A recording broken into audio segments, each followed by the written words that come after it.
नमस्कार, खास खबर में आपका स्वागत है। आपके साथ मैं हूं दुर्गेशन भटनागर। खास खबर में आज बात करेंगे नोटबंदी की और नोटबंदी की वजह से देश की अर्थव्यवस्था पर पड़े प्रभाव की, और नोटबंदी से आखिर सबसे ज्यादा परेशानी किसको हुई।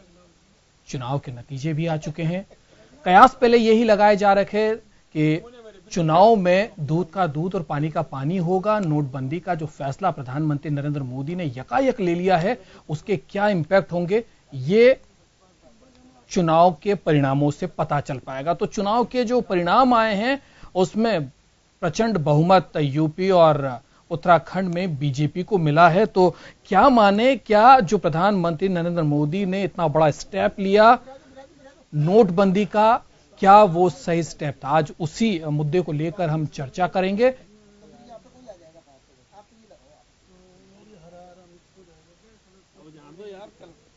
तो इस चर्चा को इसलिए बड़ा इंपॉर्टेंट है क्योंकि 31 मार्च तक की मियाद बढ़ते बढ़ते वो भी खत्म हो गई। अब पुरानी जो करेंसी 500 और 1000 के नोटों की थी वो अब नहीं बदले जाएंगे। रिजर्व बैंक में भी लंबी लंबी कतारें जो है वो कल लगी थी, और वो कतारें जो हैं वो अब अंतिम मानी गई और अब नोट जो हैं पूरी तरीके से कागज हो गए हैं। तो अब इन सारी चीजों को लेकर ही किस तरीके की स्थितियां और किस तरीके की जो इकोनॉमी है हमारे देश की वो कितना सफर कर रही है, क्या कैशलेस ट्रांजैक्शन की वजह जो है वो नोटबंदी है, और नोटबंदी का जो इंपैक्ट है आने वाले सालों में अब किस तरीके से इसे देखा जाएगा। बात कही गई कि छोटे नोट होंगे तो भ्रष्टाचार को रोका जा सकेगा, लेकिन सरकार ने 1000 के नोट की जगह 2000 का नोट इंट्रोड्यूस कर दिया, और विपक्ष को एक बोलने का मौका जरूर मिल गया कि भ्रष्टाचार कैसे मिट पाएगा 2000 का जो नोट है वो लाने की वजह से। तो कई तरीके की स्थितियां जो है नोटबंदी को लेकर सबके सामने देश में एक संशय की स्थिति थी। हम आपको 8 नवंबर का वो वाकया जरूर याद इस दौरान दिलाना चाहेंगे, क्योंकि 8 नवंबर को जब प्रधानमंत्री नरेंद्र मोदी देश के नाम संबोधन देने के लिए आए तो लोगों के जहन में ये था कि उससे पहले करीब 6 बजे के आसपास तीनों सेनाओं के अध्यक्षों से उन्होंने मुलाकात की थी, और ये जो मुलाकात थी उसके बाद माना यह जा रहा था कि कोई बड़ा स्टेप पाकिस्तान के खिलाफ प्रधानमंत्री नरेंद्र मोदी ले सकते हैं, लेकिन स्टेप इकोनॉमी को स्ट्रेंथन करने के लिए दिया गया था। और नोटबंदी करने के बाद देश में तरह तरह की स्थितियां बन पड़ी। आप अपनी टीवी स्क्रीन पर भी देख रहे होंगे कि वहां पर लाइनों में लोगों को खड़ा रहना पड़ा, और स्थितियां जो है एकाएक विपक्ष के सामने जो है वो जरूर मुद्दे के तौर पर आई, लेकिन नोटबंदी को लेकर जिस तरीके के कयास लगाए जा रहे थे ऐसा कुछ नेगेटिव एस्पेक्ट में होता नजर नहीं।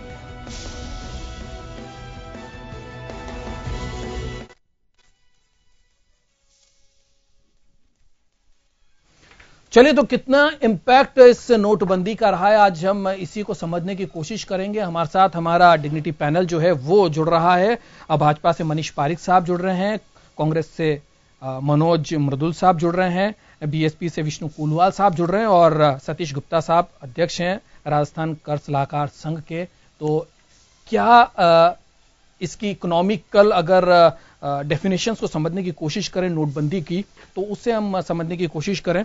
सतीश गुप्ता साहब, आपके पास सबसे पहले मैं आना चाहूंगा। नोटबंदी को लेकर जिस तरीके के कयास लगाए जा रहे थे, अगर बात करें नोटबंदी की वजह से जो स्थितियां देश में बनी, तो राजनीतिक तौर पर अलग परिभाषा इसकी घड़ी गई, इकोनॉमिक तौर पर देखें तो फाइनेंशियली स्थितियों को देखते हुए जो विशेषज्ञ उन्होंने इसकी अलग परिभाषा घड़ी, वहीं आम लोगों ने जो है उसकी अलग परिभाषा घड़ी, और वहीं अगर चुनाव के दृष्टि से देखें तो मतदाता ने कुछ अलग ही परिभाषा को देखा और उसके बाद वोट दिया, और उसके बाद की स्थिति सबके सामने है। यूपी और उत्तराखंड में प्रचंड बहुमत बीजेपी को मिला।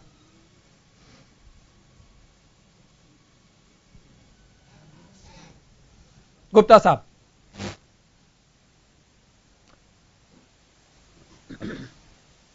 लगता है गुप्ता साहब के पास हमारी आवाज नहीं पहुंच रही है। मनीष जी, आपसे जानना चाहूंगा, आपकी सरकार है, एक बहुत बड़ा ये कदम था और जो राजनीति को जो समझते हैं, राजनीति को जो जानते हैं, अगर उनकी बात करें तो राजनीति को समझने वाले लोगों ने इसे आत्मघाती कदम प्रधानमंत्री का बताया था। मनीष जी, आपसे जानना चाहूंगा कि जिस तरीके की स्थिति नोटबंदी को लेकर बनी, क्या लगता है प्रधानमंत्री ने जब ये इतना बड़ा स्टेप उठाया, क्योंकि इससे पहले 6-7 जो कंट्रीज हैं उसमें भी नोटबंदी का जो है वो कदम उठाया गया था और हुआ ये कि जब वापस वोटिंग हुई, वापस सरकार चुनने का टाइम आया तो वो सरकार नहीं आ पाई जिसने नोटबंदी का फैसला लिया। और ऐसा सब कुछ मालूम होते हुए भी प्रधानमंत्री ने इतनी बड़ी इकोनॉमी को नोटबंदी के साथ जोड़ दिया। क्या लगता है आपको, क्या ये आत्मघाती फैसला उस दौरान जो दिग्गज राजनीति को समझने वाले लोग हैं वो कहा कर रहे थे कि ये आत्मघाती कदम होगा? अभी 2019 हमारे सामने है, क्या माने नोटबंदी, क्या वाकई आत्मघाती कदम था? जी, अब दुर्गेश, जो बात है वो ये कि जो राजनीति समझते हैं वो इकोनॉमिक्स नहीं समझते हैं जी। और जो इकोनॉमिक्स समझते हैं वो राजनीति नहीं समझते हैं। इसलिए इसकी मीमांसा में, इसकी त्वरित प्रतिक्रिया में, टिप्पणियों में ये फर्क रहा। बड़ी बात ये भी है कि जो लोग इसको ये समझ रहे थे कि मोदी जी बावजूद नुकसान हो सकता है फिर भी इसको लागू कर रहे हैं, यानी वो पक्के देशभक्त हैं, वो देश का भला चाहते हैं और इसीलिए पूरी भारत की जनता उनके साथ खड़ी हो गई कि कुछ भी हो, चाहे मुझे तकलीफ हो रही है, मैं लाइन में लगा हूं, लेकिन इससे देश को फायदा होगा, हम मोदी जी के साथ हैं। ये जब मानसिकता लोगों में गई तो इससे ये जाहिर हुआ कि मोदी जी कड़े फैसले लेने वाले प्रधानमंत्री हैं और उनका ग्राफ अचानक ऊंचा भी हुआ। मैं ये भी कहना चाहता हूं कि 3 फायदे इसके सीधे सीधे बीजेपी ने बताए थे शुरू में। माननीय मोदी जी ने जब इसकी घोषणा की थी कि एक तो आतंकवाद को जो धन जाता है, वो जो उनके पास धन रखा हुआ है वो नष्ट हो जाएगा, बेकार हो जाएगा। अब उनको आतंकवादी गतिविधि अगर चलानी है तो फिर से नए नोट लाने पड़ेंगे, बदलाने पड़ेंगे। इसका कारण ये नहीं है कि अब बिल्कुल ही पत्थर फेंकने बंद हो गए, लेकिन वो ये पक्की बात है कि वो नोट नहीं चला तो वो जाके दूसरे ले आए, ये भी है। अब दूसरे जिनके लिए ला रहे हैं, जो आस्तीन के सांप वहां पर बैठे हैं वो आपस में बदल रहे हैं, कश्मीर में ये हो रहा है, ये हो सकता है, लेकिन एक बार की बिल्कुल लगाम लग गई थी तो जाहिर हुआ कि आतंकवादियों के पास जो नोट है वो बदलने का फायदा सीधा सीधा मिला। दूसरी बात, जो काला धन की बात है, जो अनअकाउंटेड मनी है, लोगों ने अनाप शनाप रखी हुई थी, आज उनको अकाउंटेड करना पड़ा है। 2 बात हो सकता है, कुछ बदल लिए हैं, कुछ मिली भगत से या कुछ के कारण, लेकिन इन जनरल आप ऐसा नहीं कह सकते हैं कि सबके पास उतना ही पैसा, वैसे ही काला धन रखा हुआ है, ये नहीं हो सकता है। 2, तीसरी बात जो थी वो ये कि इसके कारण जो भी कोई पैसा बैंकों में आएगा उसका सदुपयोग होगा और उसके लिए ऋण भुगतान की बात जैसे होती है कि लोगों को सस्ती कीमत पे लोन दिए जा सकते हैं, लोगों को विकास की योजनाओं में, जो गरीब कल्याण की योजनाएं हैं उनमें भी वो दिया जा सकता है, लाभ दिया जा सकता है पैसे का, सरकार के पास पैसे होंगे तो इस तरह से 4 फायदे भारतीय जनता पार्टी की सरकार ने सीधे सीधे बताए थे और मुझे लगता है कमोवेश वो सब फायदे भारत की इकोनॉमी को हुए हैं, सिवाय राजनीतिज्ञों के, मैंने जिनको ऐसा लगता है कि वो कभी सही बोल ही नहीं सकते हैं, they are made for to agitate, वो तो विरोध करना ही है उनको।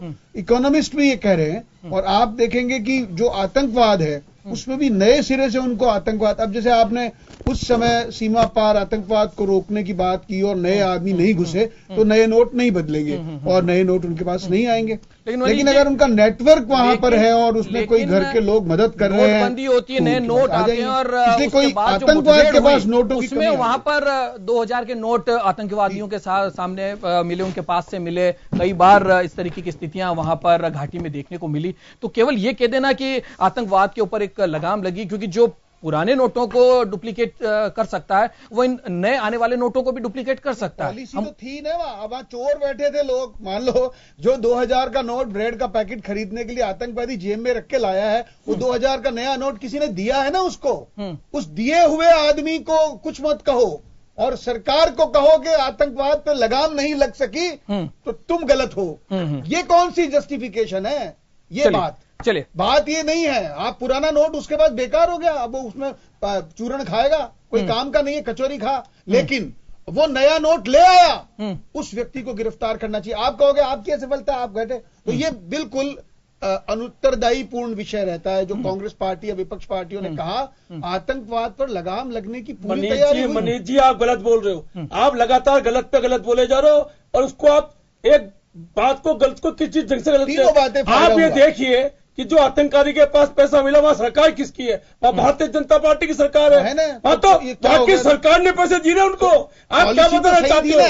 आप बताएं क्या चाहते हो? नहीं हुआ, बाकी सरकार ने पैसे दिए तो सरकार ने पैसे दिए, उसका गुना विपक्ष ने किया क्या? बैंक वाले से नोट बदला लाया, किसी लालची बैंक वाले से, तो मनीष क्या पॉलिसी को गलत बताया जाएगा? आप मनीष जी साहब आपकी तरफ भी आऊंगा, पहले एक बार मनोज जी से बोलने नहीं बोलने से फर्क नहीं पड़ रहा। बिल्कुल, इस पर प्रतिक्रिया लेंगे, इस पर प्रतिक्रिया लेंगे, लेकिन कांग्रेस के हमारे मनोज मृदुल साहब भी हमारे साथ जुड़े हुए हैं, उनसे जरा जान लें। मनोज जी, लगातार कांग्रेस ने जब नोटबंदी हुई तो नोटबंदी के खिलाफ नहीं, जो उसकी वजह से जो व्यवस्थाएं बिगड़ी उसकी खिलाफत शुरुआत में करी, और उसके बाद धीरे धीरे धीरे धीरे धीरे स्थिति यह हुई कि जैसे जैसे जो गाइडेंस आरबीआई की आती रही, वो चेंज होती रही, वैसे वैसे कांग्रेस ने भी अपना मुद्दा जो है वो चेंज करती हुई नजर आई। आप कितना इत्तेफाक रखते हैं जो बात अभी मनीष जी ने कही है कि आतंकवाद उससे रुकाया, काला धन जो है वो रुकने में कामयाबी सरकार को मिली और बैंकों में खासा रुपया आया और अब लोन और वो सब कुछ दिया जाएगा, एक अच्छी तरीके से इकोनॉमी को स्ट्रेंथन करने की कोशिश की जाएगी, कितना इत्तेफाक रखते हैं मनोज जी?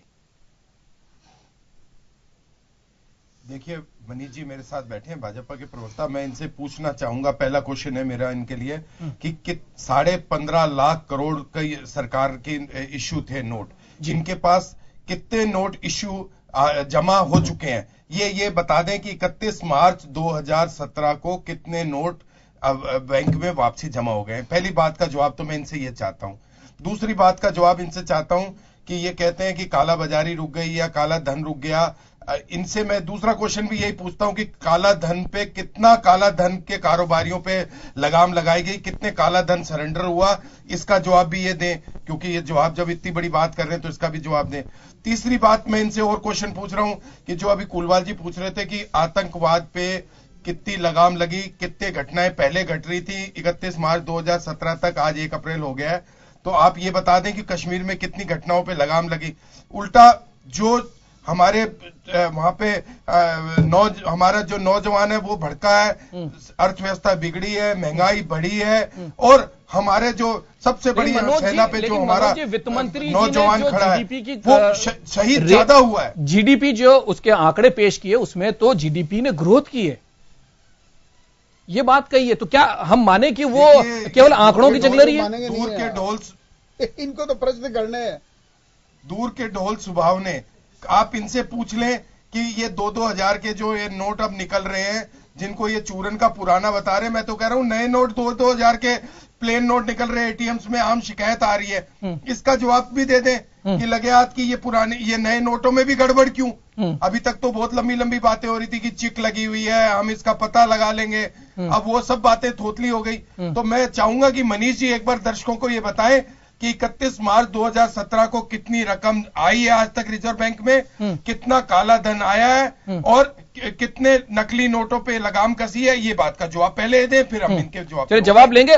कुलवाल साहब हमारे साथ हैं बीएसपी से। कुलवाल साहब, आपसे जानना चाहूंगा, लगातार नोटबंदी को लेकर मायावती जी हो चाहे विपक्ष के बड़े नेता, सबने नोटबंदी को लेकर कई तरीके के आरोप जो हैं प्रधानमंत्री पर लगाए, सिस्टम में भ्रष्टाचार इससे खत्म नहीं हो पाएगा, इस तरीके की बातें सामने आई। लेकिन यह बात भी सामने आई कि जो आने वाले जो चुनाव थे उन चुनाव में इसका जो है वो जनता जवाब दे देगी। चुनाव हो गए, जनता ने जवाब भी दे दिया, प्रचंड बहुमत मिला, आपको 20 सीट तक वहां पर नहीं मिल पाई। तो कहीं न कहीं लोगों में नोटबंदी के प्रति एक सकारात्मकता तो थी, लेकिन लगातार आपकी पार्टी लगातार कहती रही कि एक बहुत बड़ा घोटाला है, नोटबंदी एक बहुत बड़ा घोटाला है। दुर्गेश जी देखिए, ये तो एकदम सच बात है कि इस देश में इतना बड़ा घोटाला कांग्रेस ने 67 साल के शासनकाल में किया जी, मगर भारतीय जनता पार्टी ने 3.25 साल के शासनकाल में कर दिया। इस बड़े घोटाले की जब ये पोल खुलेगी तब इसकी हकीकत चीज सामने आएगी कि यह कितना बड़ा देश में घोटाला किया। सवाल है, मोदी जी ने बोला कि यह पैसा आतंकवादियों के पास जो पैसा वो पैसा काम नहीं आएगा। हिंदुस्तान के अंदर, जयपुर के अंदर लोग लाइन में लगे हुए थे 4000 रुपए के लिए, और चौथे दिन जम्मू कश्मीर में खुद टीवी चैनल और कुछ सरकार ने माना कि आतंकवादियों के पास नया पैसा आ गया। सवाल है, उसके बाद प्रधानमंत्री जी ने बोला कि ये नोट डुप्लीकेट नहीं हो सकता, ये नोट डुप्लीकेट नहीं चल सकते जी। तो आज इसको कुल मिला के अभी 6 महीने हुए हैं, 6 महीने में कितने डुप्लीकेट नोट आए नए वाले। मैं पुराने की बात नहीं कर रहा हूं, मैं नए नोट की बात कर रहा हूं। वो भारतीय जनता पार्टी बता दे कि कितने नोट पुराने आए और कितने नोट इन्होंने डुप्लीकेट आए इसके अंदर। देखिए, यही सबसे बड़ा स्कैंडल है कि इसके जो नोट छपे हैं उस नोट में हेराफेरी है। हम लगातार ये बात करें, देखिए ये केंद्र सरकार बताना चाहती है, मनीष जी से पूछ के क्या करना है मुझे। केंद्र सरकार ने अभी तक ये नहीं बताया कि हमारे खजाने में कितना पैसा आ गया और हमने जनता को कितना पैसा दे दिया। आज ये बताने के लिए तैयार नहीं है। रिजर्व बैंक कोई प्राइवेट दुकान नहीं है, कोई बढ़िया की दुकान नहीं है। उसके पास तो जो पैसा आया वो बता दे, जो पैसा दिया वो बता दे। ये बताना नहीं चाहते। क्यों नहीं बताना चाहते? कि इसमें कहीं न कहीं संदेह है। जो हम संदेह व्यक्त कर रहे हैं ना, वो निश्चित है। देखिए, चुनाव में हार जीत अलग चीज है, हार जीत होना अलग बात है। हार जीत से कोई फर्क नहीं पड़ता, चुनाव होते रहेंगे, हारते रहेंगे, जीतते रहेंगे, सवाल वो नहीं है। सन 80 में भारतीय जनता पार्टी की 2 सीटें आई थी। मैं उस विषय में नहीं जा रहा। सवाल अभी नोटबंदी की बात को लेकर हो रहा है। आप बता दीजिए कौन सा काला धन पकड़ा, एक बता दीजिए ना कि भाई किससे काला धन पकड़ा। और जिस आदमी के पास जो पैसा है ना, वो भ्रष्ट अधिकारियों के पास पैसा है। उन अधिकारियों ने क्या किया? उनके पास तो 100 करोड़ थे, वो भी भ्रष्टाचार से आए थे। अगर उन्होंने 30% कम देके पैसा चेंज करवा लिया, उसके बाद तो वो पैसा भी फ्री का ही आया हुआ है। आप बताइए किस व्यापारी के पास पैसा मिला? चल प्रतिक्रिया ले लेते हैं। मनीष जी हमारे साथ हैं, प्रतिक्रिया लेते हैं। मनीष जी, पुलवाल साहब जो आरोप लगा रहे हैं कितना पैसा आया है, 31 मार्च की तारीख भी निकल गई है, लोगों के मन में यह संशय जरूर है कि कितना पैसा जो है पुराने नोटों की शक्ल में आरबीआई को मिला और अब उसका रोड मैप क्या होगा, किस तरीके से अब जो मोदी सरकार है वो किस तरीके से बात करेगी। क्योंकि किसानों के कर्जे माफ करने की बात करके यूपी में चुनाव लड़ा गया, किसानों की स्थिति की बात कही गई, लेकिन जब किसानों के कर्जे माफ करने की बात आई तो वित्त मंत्री जी आगे आ जाते हैं और वो कहते हैं कि किसानों के कर्जे इसलिए माफ नहीं हो पाएंगे क्योंकि इकोनॉमी को देखते हुए ये सारी चीजें पॉसिबल नहीं है। अब राज्य सरकार अपने स्तर पर इन सारी चीजों को करे, तो उन्होंने जो गेंद है वो राज्य सरकार के पाले में डाल दी। वहीं अगर एसबीआई की चेयरपर्सन की बात करें तो वो कहते हैं कि यह गलत परंपरा हो जाएगी, किसानों के अगर कर्जे माफ कर दिए जाएंगे तो जो सिस्टम है वो कोलैप्स कर जाएगा। तो आखिर क्या विश्वास करे आदमी, कहां विश्वास करे? जहां जो चीजें हैं, अब डेवलपमेंट की बात आपकी सरकार लगातार करती रही है, अब रोड मैप क्या होगा ये भी जो है वो जानना बहुत जरूरी है। जनता जो है वो उसको भी जानना चाह रही है कि जो ब्लैक मनी आई है या जिस तरीके से भी जो पुराने नोटों की शक्ल में जो पैसा वापस इकट्ठा रिजर्व बैंक में हुआ, अब उसका रोड मैप क्या होगा? अब वो तो देखिए, आज चूंकि अंतिम तिथि है ही, उसमें टाइम लगेगा कि रोड मैप जो बनाया है सरकार ने वो जनता में या पब्लिक रिलेशन ऑफिसर्स के द्वारा सरकार जनता को पता पड़ेगा सारे विभागों की क्या योजनाएं हैं और उसमें माननीय प्रधानमंत्री जी या वित्त मंत्री जी कौन से पैसे का कैसे उपयोग करने वाले हैं जी। बड़ी बात यह है दुर्गेश जी की जो 3 बातें हुई थी उनमें से 2 बात तो बिल्कुल सत्य साबित हुई और एक में साबित होने में टाइम लगेगा। वो इसलिए कि जब किसानों के कर्जे माफ करने की बात माननीय प्रधानमंत्री जी ने यूपी के इलेक्शन में कही थी तो निश्चित तौर पर एक पॉलिटिकल एंथुसिज्म उसमें था, पूरी तरह से परिकल्पना सामने थी और ये था कि हम किसानों के कर्जे माफ करेंगे और कहीं किए जाएंगे। वो अभी एसबीआई तो यही बोलेगा क्योंकि उनको लगता है कि मॉनेटरी जो कुछ भी फर्क पड़ेगा उसके कारण ग्रोथ रेट कम होगी या जो भी होगी, उनको हमेशा ही लगता है, लेकिन फिर भी कर्जे माफ होते आए हैं। तो उससे बात से बीजेपी का पलटने के सवाल ही नहीं है। बीजेपी वहां पे निश्चित तौर पर किसानों के कर्जे माफ करने वाली है उत्तर प्रदेश में, तो वो होने वाला है। जहां तक कृषि मंत्री जी ने कहा है कि राज्य का विषय है, वो भी 9% का जो टोटल आंकड़ा है उसमें से 2-3% राज्य सरकार द्वारा, 2% उनको सब्सिडी के रूप में, 2% अनुदान के रूप में बांट के केवल 1% कर का भुगतान ब्याज का भुगतान किसान को करना पड़ेगा, ये उन्होंने समझाने की कोशिश की है। मैंने पूरी उनकी वो बात सुनी थी। तो मुझे ऐसा लगता है कि जो किसानों को रिलीफ देने की बात है उसमें भारतीय जनता पार्टी पूरी तरह से सही साबित होगी। जहां तक इसके जो इम्पैक्ट आने की बात है, जो भी कोई नोटबंदी के इम्पैक्ट है, कितना पैसा जमा हुआ बारे में 31 दिसंबर को कितना जमा हुआ, 31 मार्च को कितना जमा हुआ, ये कृपया दर्शकों को बता दें मनीष जी। वो तो जो भी बताने वाले हैं